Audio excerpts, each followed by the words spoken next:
شروع کرتا ہوں اللہ کے نام سے جو بڑا مہربان نہایت رحم والا ہے۔ ذرا دیکھو تو انہوں نے کس طرح جھوٹ بولا اپنی جانوں پر، اور جن چیزوں کو وہ جھوٹ موٹ تراشا کرتے تھے وہ سب غائب ہو گئے، اور ان میں بعض ایسے ہیں کہ آپ کی طرف کان لگاتی ہیں۔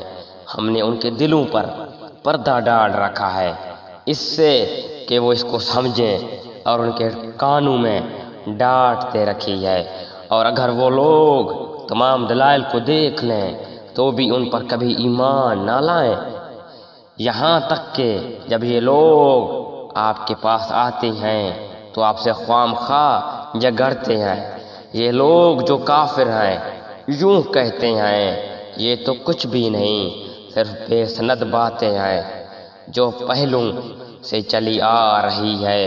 یہ لوگ اس سے دوسروں کو بھی روکتے ہیں، خود بھی اسے دور دور رہتے ہیں، اور یہ لوگ اپنے ہی کو تباہ کر رہے ہیں اور کچھ خبر نہیں رکھتے۔ اگر آپ اس وقت دیکھیں جبکہ یہ دوزخ کے پاس کھڑے جائیں تو کہیں گے ہائے کیا اچھی بات ہو کہ ہم پھر واپس بھیج دیے جائیں، اور اگر ایسا ہو جائے تو ہم اپنے رب کی آیات کو جھوٹا نہ بتلائیں گے، ہم ایمان والوں میں ہو جائیں گے۔ بلکہ جس چیز کو اس کے قبل چھپایا کرتے تھے وہ ان کے سامنے آ گئی، اور اگر یہ لوگ پھر واپس بھیج دیے جائیں تب بھی یہ وہی کام کریں گے جس سے ان کو منع کیا گیا تھا، اور یقیناً یہ بالکل جھوٹے ہیں، اور یہ کہتے ہیں صرف یہی دنیاوی زندگی ہماری زندگی ہے اور ہم زندہ نہ کیے جائیں گے۔ اور اگر آپ اس وقت دیکھیں جب یہ اپنے رب کے سامنے کھڑے کیے جائیں گے، اللہ فرمائے گا کہ کیا یہ امر واقعی نہیں ہے؟ وہ کہیں گے بے شک قسم ہے اپنے رب کی۔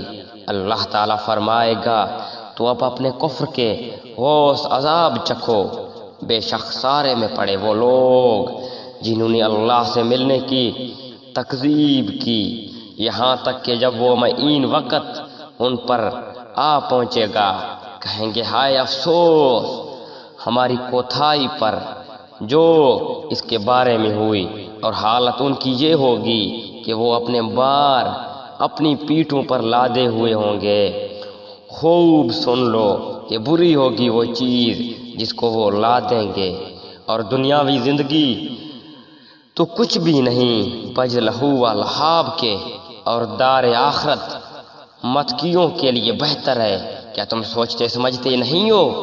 ہم خوب جانتے ہیں کہ آپ ان کے اقوال مغمون کرتے ہیں۔ سو یہ لوگ آپ کو جھوٹا نہیں کہتے، لیکن یہ ظالم تو اللہ کی آیاتوں کا انکار کرتے ہیں۔